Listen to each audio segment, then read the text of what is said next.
엄마, 아빠, 저희가 언제까지 용돈을 드려야 하나요? 저희도 아이들 키우고 대출 갚느라 힘든데, 이제는 좀. 40년간 교직에 몸담으셨던 김명자 선생님은 그날 큰딸의 말을 듣고 밤새 눈물을 흘리셨습니다. 35년간 학교에서 아이들을 가르치며 자신의 자녀들은 최고의 대학에 보냈고 결혼할 때는 모든 재산을 물려주었습니다. 하지만 퇴직 후 10년 통장 잔고는 바닥을 보이고 있었고 자녀들은 하나둘 연락을 끊었습니다. 보건복지부 자료에 따르면 65세 이상 어르신들 중 42%가 우울감을 경험하며 그중 절반 이상이 경제적 어려움과 가족과의 관계 단절을 겪고 있다고 합니다. 더 충격적인 것은 한국 노인 빈곤율이 OECD 국가 중 1위라는 사실입니다. 여러분, 이 영상은 단순한 이야기가 아닙니다. 여러분의 노후를 바꿀 수 있는, 어쩌면 인생을 바꿀 수 있는 가장 중요한 메시지를 담고 있습니다. 오늘 이 영상에서는 69세가 되어서야 깨달은 노후에 진정으로 의지할 수 있는 3가지에 대해 말씀드리려 합니다. 나는 절대 그런 일은 없을 거야. 우리 자녀들은 다를 거야. 배우자가 언제까지나 함께 하겠지. 이런 생각들이 정말 현실이 될까요? 서울대학교 노년학연구소에 따르면 60세 이상 노인 중 자녀와 함께 사는 비율이 1990년 75%에서 2020년 23%로 급감했다고 합니다. 핵가족화가 가속화되면서 부모를 모시고 사는 문화는 거의 사라졌다고 해도 과언이 아닙니다. 오늘 저는 여러분께 이 상황을 이해하고 대비해야 하는 이유를 전해드리려고 합니다. 60세가 되었을 때 가장 믿을 수 있는 것은 배우자도 자녀도 아닙니다. 지금부터 말씀드릴 3가지가 여러분의 남은 인생을 좌우하게 될 것입니다. 노후 준비는 아직 뭔가요? 아직 충분한 시간이 있다고 여기시나요? 하지만 준비하지 않은 노후는 그 누구도 책임져 주지 않습니다. 오늘 이 영상을 보시는 순간이 여러분 인생의 중요한 전환점이 될 수 있습니다. 이야기를 시작하기 전에 구독과 좋아요, 알림 설정까지 꼭 부탁드립니다. 여러분의 소중한 관심이 더 많은 분들에게 도움이 되는 콘텐츠를 만드는 힘이 됩니다. 그러면 지금부터 자세히 이야기해 보겠습니다. 1981년 25살의 김명자 선생님은 새내기 교사였습니다. 그해 봄 동료 교사의 소개로 만난 남편과 결혼해 평범하지만 행복한 가정을 꾸렸습니다. IMF가 터지고 남편의 사업이 어려워졌을 때도 김 선생님은 묵묵히 교단을 지켰습니다. 두 아이의 교육비와 생활비를 책임지며 35년을 한결같이 아이들을 가르쳤습니다. 그땐 정말 행복했어요. 매일 새벽 4시 반에 일어나 도시락 3개를 쌌죠. 남편 것, 아들 것, 그리고 제 것. 딸아이는 고등학교에 입학하면서 급식을 먹었으니까요. 피곤해도 힘들다는 생각이 들지 않았어요. 우리 아이들이 좋은 대학 가서 좋은 직장 얻고 좋은 배우자 만나면 그게 곧 제 행복이라 생각했으니까요. 아들은 서울대 의대에, 딸은 연세대 경영학과에 입학했습니다. 남들이 부러워하는 자녀를 두었다는 칭찬을 들을 때마다 김 선생님의 가슴은 뿌듯함으로 가득 찼습니다. 그리고 2015년 35년간의 교직 생활을 마무리했습니다. 퇴직금 2억과 아파트를 팔아 4억을 만들었고 자녀들의 결혼 자금으로 남김없이 주었습니다. 그때는 몰랐어요. 제가 평생 모은 것이 제 발등을 찍게 될 줄은요. 2018년 봄 남편이 갑자기 쓰러졌습니다. 뇌출혈이었습니다. 6개월간의 투병 생활, 수술비와 병원비로 통장 잔고는 급격히 줄어들었습니다. 그리고 그해 가을 남편은 세상을 떠났습니다. 장례식장에서 아들이 말했어요. 엄마, 걱정 마세요. 제가 책임질게요. 그 말이 그렇게 고마울 수가 없었죠. 하지만 그게 마지막이었어요. 서울대병원 전공의 생활이 바쁘다는 이유로 아들의 연락은 뜸해졌습니다. 결혼한 딸은 시댁 눈치를 본다며 한 달에 한 번 얼굴 보기도 힘들어졌습니다. 지난 추석에는 처음으로 혼자 명절을 보냈어요. 아들은 응급실 당직이라 했고 딸은 시댁에 가야 한다고 하더군요. 찬장에 쌓아둔 김치와 밑반찬들 다 썩어서 버렸어요. 통계청 자료에 따르면 65세 이상 노인 중 독거노인 비율이 2000년 16%에서 2020년 35%로 증가했습니다. 매년 명절마다 혼자 보내는 어르신들이 늘어나고 있다는 뜻입니다. 얼마 전에는 큰딸이 찾아왔어요. 남편 회사가 어려워져서 당분간 용돈을 줄여야 할 것 같다고 하더군요. 매달 50만 원씩 주던 것을 20만 원으로요. 그 순간 온몸에 전율이 흘렀어요. 내가 지금 자식들에게 구걸하고 있구나. 이런 생각이 드니 숨이 막히더군요. 한국보건사회연구원의 최신 조사에 따르면 65세 이상 노인 중 자녀에게 경제적 지원을 받는 비율이 2000년 63%에서 2020년 29%로 급감했습니다. 노인 빈곤 문제가 심각해지는 가운데 자녀에게 의지하기는 점점 더 어려워지고 있는 것입니다. 그날 밤 거울을 보며 울었어요. 35년을 교단에 서서 1000명이 넘는 제자를 가르쳤는데 정작 내 자식은 제대로 가르치지 못했나 자책도 했죠. 하지만 곧 깨달았어요. 이건 우리 가족만의 문제가 아니라는 거요. 최근 서울대학교 노년학 연구소가 발표한 자료에 의하면 3040세대의 82%가 부모 부양에 대한 부담을 느끼고 있다고 합니다. 높은 물가와 교육비, 주거비 부담으로 본인 가정도 겨우 꾸려가는 상황에서 부모님까지 모시기는 현실적으로 어렵다는 것입니다. 이제야 알게 됐어요. 노후에 진정으로 의지할 수 있는 건 결코 자녀가 아니라는 걸요. 제가 겪은 뼈아픈 경험을 통해 깨달은 정말로 믿을 수 있는 세 가지가 있습니다. 지금부터 그 이야기를 시작하려고 합니다. 첫 번째로 말씀드릴 것은 바로 건강입니다. 얼마 전 62세 김영호 님의 사연을 받았습니다. 건설 현장에서 30년 넘게 일하시며 새벽 4시에 일어나 밤 10시까지 일하는 게 일상이었다고 합니다. 아침에 허리가 아파도 파스 하나 붙이고 일했습니다. 쉴 틈이 없었어요. 제가 일을 하지 않으면 가족들이 굶을까봐 건강검진 그런 건 사치였어요. 그땐 제 체력이 무한하다고 생각했으니까요. 김영호님은 자녀 둘을 모두 대학에 보냈고 큰딸은 공무원이 되고 작은 아들은 회사원이 됐습니다. 자녀들 결혼할 때는 빚을 내서라도 지원하셨습니다. 퇴직금도 자녀들을 위해 사용하면서 아이들이 나중에 효도해 줄 거야 라는 생각을 하셨다고 합니다.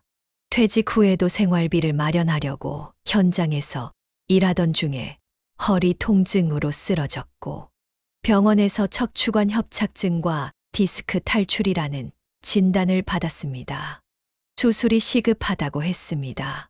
국민건강보험공단 조사에 따르면 60대 이상의 83%가 만성질환을 앓고 있으며 대부분이 40대, 50대에 관리했더라면 예방 가능했다고 합니다. 그제서야 후회가 밀려오더군요. 가끔 아프긴 했지만 병원에 한 번 제대로 가보지 않았죠. 아플 때마다 파스만 붙이고 소주 한 잔으로 버텼습니다. 그게 제 건강을 해치는 줄 모르고요. 수술비 2천만 원과 6개월간의 재활치료로 불과 3개월 만에 전 재산의 절반이 병원비로 나갔고 결국 일도 그만두셔야 했습니다. 처음으로 자녀들에게 도움을 청했습니다. 너무 아파서 생활도 어렵고 혼자선 화장실 가기도 힘들었으니까요. 딸은 어린아이들 돌보느라 바빴고 아들은 지방 근무로 자주 올 수 없었지만 번갈아가며 병원비를 보내주었다고 합니다. 서울대학교 의과대학 연구팀의 최신 연구에 따르면 60세 이상 노인의 의료비가 40대 3.5배에 달한다고 합니다. 더 놀라운 것은 이 의료비의 68%가 예방 가능한 질환이라는 점입니다. 비슷한 사례로 68세 박명자님이 계십니다. 전직 초등학교 교사였던 박명자님은 현재 무릎 관절염으로 생활에 불편함을 느끼고 계십니다. 30년 넘게 아이들을 가르치면서 늘 서서 수업했어요. 그때는 몰랐는데 퇴직하고 1년 만에 무릎이 말썽을 부리기 시작하더라고요. 처음엔 가볍게 여겼지만 시간이 지나면서 점점 더 불편해졌습니다. 여러분, 지금 당장은 멀쩡해 보여도 우리 몸은 항상 신호를 보내고 있습니다. 그런데도 우리는 그 신호를 그냥 지나치곤 하죠. 어제도 허리가 좀 아팠는데 요즘 자꾸 무릎이 시큰거리네. 혈압이 좀 높다고 하던데. 이런 생각이 드신다면 지금이 바로 건강관리를 시작해야 할 때입니다. 박명자님도 늦었지만 변화를 시작하셨습니다. 처음엔 집 앞 공원을 한 바퀴 도는 것조차 힘들었지만 포기하지 않고 노력하셨습니다. 매일 아침 일찍 일어나 걷기 운동을 하시고 근처 수영장에서 아쿠아로빅도 시작했습니다. 처음에는 10분도 걷기 힘들었어요. 무릎이 너무 아파서 중간중간 자주 쉬어야 했죠. 그래도 오늘 하루만 더 해보자는 생각으로 버티다 보니 6개월이 지난 지금은 하루 40분씩 걸을 수 있게 됐어요. 세계보건기구 WHO의 연구 결과에 따르면 규칙적인 운동을 하는 노인은 그렇지 않은 노인에 비해 평균 수명이 7년 더 길다고 합니다. 더욱 중요한 것은 삶의 질입니다. 여러분, 건강은 거저 주어지는 게 아닙니다. 매일 조금씩이라도 우리의 소중한 자산에 투자해야 하는 이유가 여기에 있습니다. 건강을 잃으면 돈도, 가족도, 자존심도 지키기 어려워질 수 있습니다. 하지만 건강만 있다면 언제든 새로 시작할 수 있습니다. 두 번째로 말씀드릴 것은 경제적 독립입니다. 지난달 제가 만난 이순자 님의 사연을 나누고자 합니다. 올해 67세인 이순자 님은 30년 넘게 마트에서 캐셔로 일해오셨습니다. 그때는 월급이 적어도 괜찮았어요. 남편이 직장이 있었으니까요. 제 월급은 애들 학원비, 과외비에 쓰느라 적금을 들 생각조차 못했습니다. 써야 할 곳이 너무 많았으니까요. 최근 통계청 자료에 따르면 우리나라 노인 빈곤율이 OECD 국가 중 1위라고 합니다. 65세 이상 노인의 43.4%가 빈곤층에 해당하며 노후 준비가 안 된 부부 중 89%가 자녀에게 경제적 도움을 요청한다고 합니다. 남편은 중소기업 영업부장으로 일하다 5년 전 퇴직했습니다. 퇴직금으로 생활을 이어가던 중 남편 건강이 악화되면서 병원비가 점점 늘었고 결국 뇌졸중으로 쓰러지며 반신마비가 왔습니다. 병원비로 모든 돈이 나가게 되었죠. 서울대학교 노년학연구소 조사에 따르면 65세 이상 노인 가구의 52%가 생활비가 부족하다고 답했습니다. 그중 68%는 병원비를 줄이면서 이 문제를 해결하려 하고 있다는 충격적인 통계도 있습니다. 처음엔 아이들이 도와주겠다고 했어요. 큰딸이 매달 50만 원, 작은 아들이 30만 원. 그래도 남편 병원비와 생활비를 감당하기에는 턱없이 부족했죠. 몇 달이 지나면서 자식들도 부담스러워 하더군요. 하지만 희망적인 사연도 있습니다. 71세 박철수님의 이야기를 들려드리겠습니다. 40대 중반부터 은퇴 후를 생각했어요. 월급의 30%는 무조건 적금과 연금 보험에 넣었죠. 아내는 늘 불만이었습니다. 다른 집은 자녀 유학도 보내는데 우리는 왜 이렇게 빠듯하게 사냐고 했죠. 하지만 박철수님의 선택은 옳았습니다. 지금은 아내가 더 좋아합니다. 주변의 부부들은 자녀들에게 용돈을 받으면서 눈치를 보는데 우리는 매달 나오는 연금 덕분에 당당하게 살 수 있거든요. 손주들 선물도 주고 가끔 여행도 다닐 수 있으니까요. 한국금융연구원의 분석에 따르면 노후에 필요한 최소 생활비는 부부 기준 월 300만 원이라고 합니다. 여기에는 의료비와 여가 생활비가 포함되어 있습니다. 많은 분들이 은퇴하면 끝이라고 생각하시는데 저는 달랐어요. 퇴직금을 받자마자 커피 바리스타 교육을 받고 아파트 단지 내 작은 카페에서 파트타임으로 일하고 있죠. 수입도 수입이지만 제 삶을 살고 있다는 게 자부심이 됩니다. 여러분, 이제 늦었다고 지금 와서 뭘 하냐고 생각하진 마세요. 전문가들은 이렇게 말합니다. 60대에 시작해도 늦지 않습니다. 당장 시작하면 10년 후엔 달라진 자신을 만나게 될 겁니다.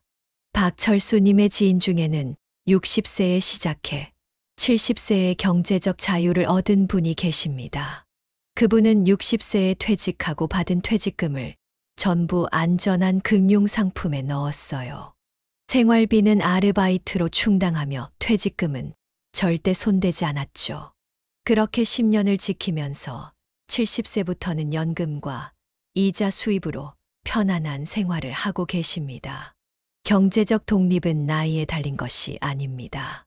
결심과 실천에 달려 있습니다.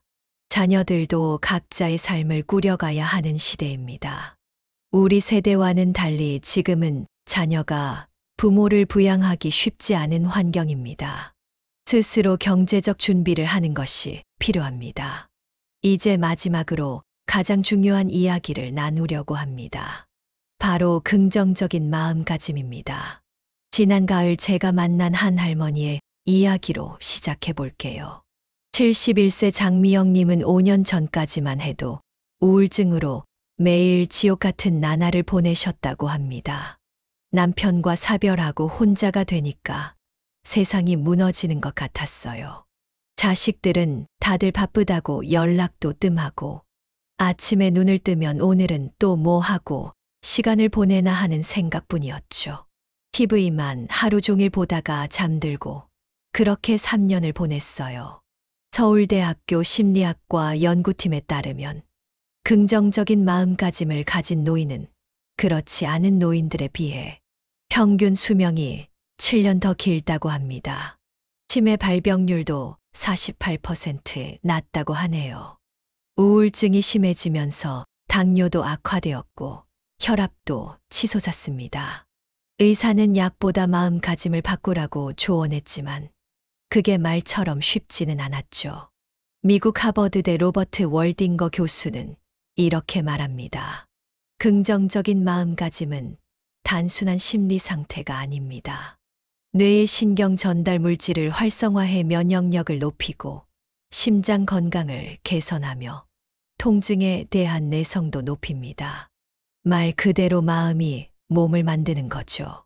어느 날 손녀가 와서 제 모습을 보더니 울더라고요. 할머니, 예전에는 항상 웃으시고 긍정적이셨는데 요즘은 왜 이러세요? 그 말이 가슴에 콕 박혔어요. 장미영님의 인생을 바꾼 건 우연히 시작한 감사 일기였습니다.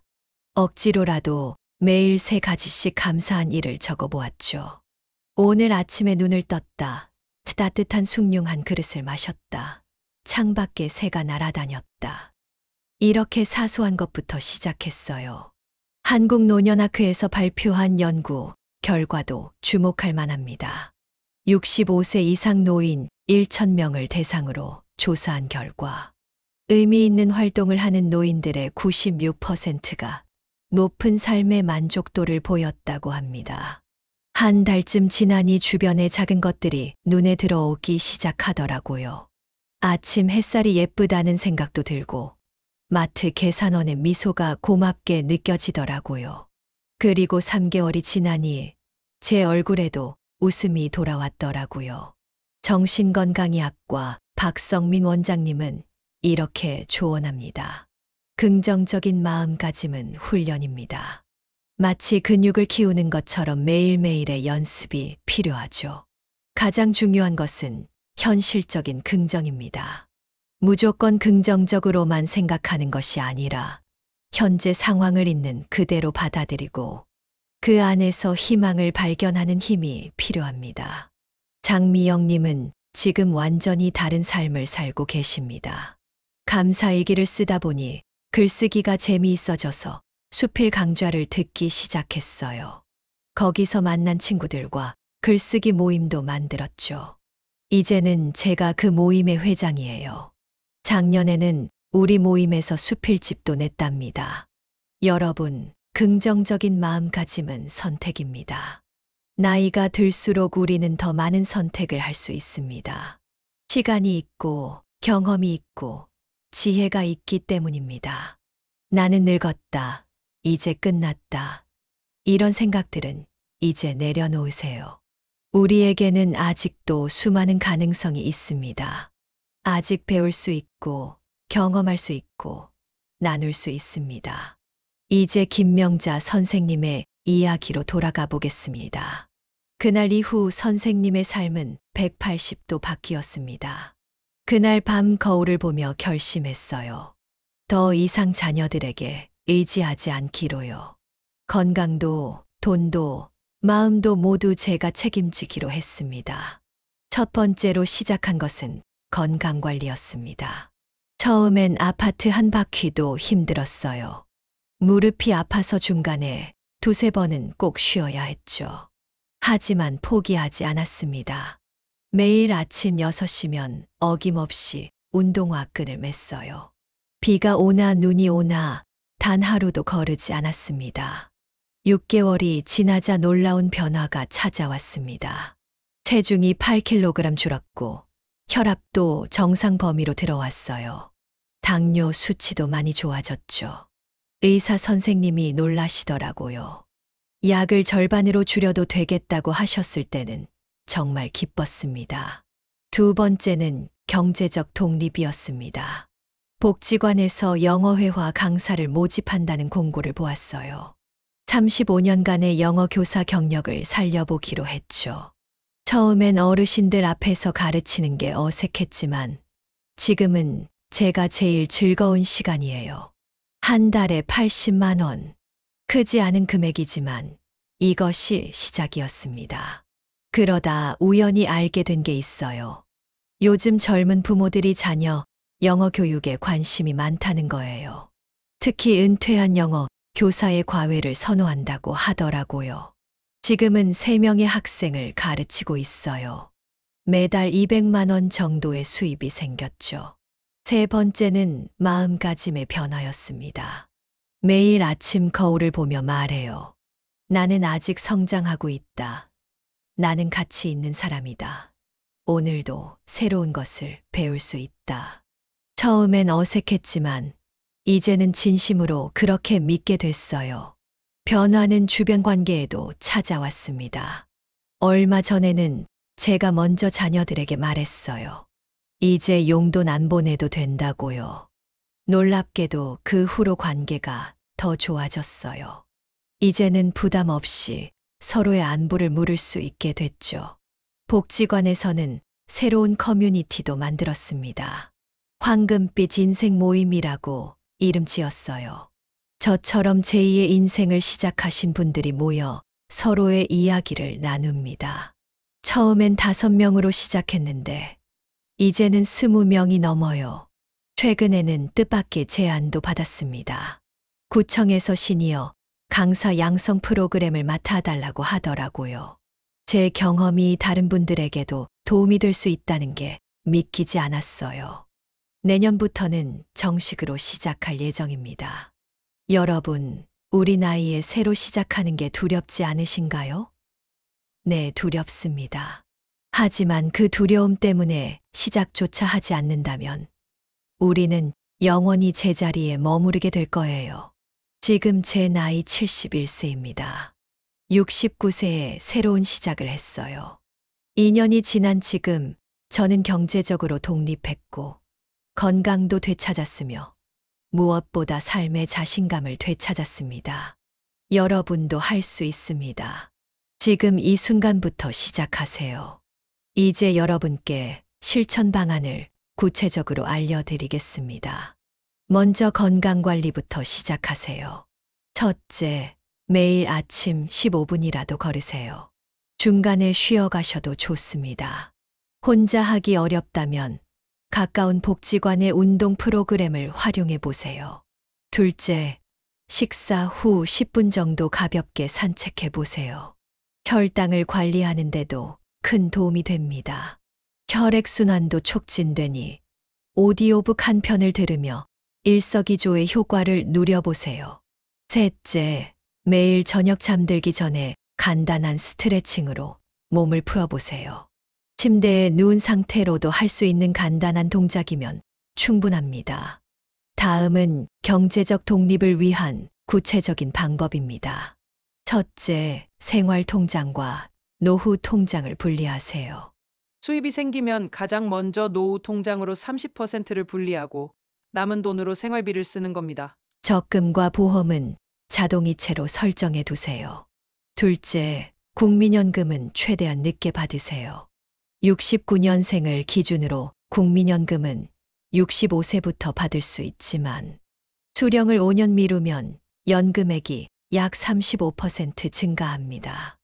건강이 허락한다면 70세까지 미루는 것도 좋은 전략입니다. 셋째, 새로운 수입원을 만드세요. 50대부터 제2의 직업을 준비해 보세요. 바리스타, 반려동물 관리사, 요양보호사, 유튜버 등 실버 세대가 도전할 수 있는 자격증이 많습니다. 취미를 수입으로 연결할 방법도 찾아보세요. 넷째, 사회복지사를 만나보세요. 각 구청과 주민센터에는 노인복지 상담사가 있습니다. 받을 수 있는 지원금과 혜택, 취업 정보도 얻으실 수 있습니다. 마지막으로 긍정적 마인드를 위한 훈련법을 알려드리겠습니다. 첫째, 매일 아침 거울을 보며 자신에게 말을 걸어보세요. 나는 가치 있는 사람이다. 오늘도 새로운 것을 배울 수 있다. 나는 아직 성장하고 있다. 처음엔 어색하더라도 계속하다 보면 자연스러워집니다. 둘째, 감사일기를 시작하세요. 매일 저녁 오늘 하루 감사한 일 3가지를 적어보세요. 사소한 것이라도 좋습니다. 오늘 아침에 일어날 수 있었음에 감사한다는 마음만으로도 충분합니다. 셋째, 작은 행복 모으기를 실천해 보세요. 매일 한 가지씩 자신에게 작은 선물을 해보세요. 좋아하는 차 한 잔을 마시거나 좋아하는 음악을 들으며 산책을 하거나 오랜 친구에게 전화 한 통을 거는 것도 좋습니다. 넷째, 봉사활동에 참여해 보세요. 이웃과 음식을 나눠 먹거나 길고양이에게 먹이를 주는 작은 행동도 좋습니다. 누군가를 돕는 일은 자신의 가치를 재확인하는 가장 좋은 방법입니다. 다섯째, 커뮤니티에 참여하세요. 복지관이나 주민센터의 프로그램을 활용해 보세요. 같은 관심사를 가진 사람들과의 만남은 삶의 활력소가 됩니다. 이런 변화들이 처음에는 부담스러울 수 있습니다.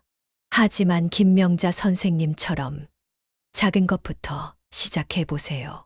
걷기 5분부터, 적금 10,000원부터, 짧은 문장 한 줄부터 시작하면 됩니다. 여러분, 기억하세요.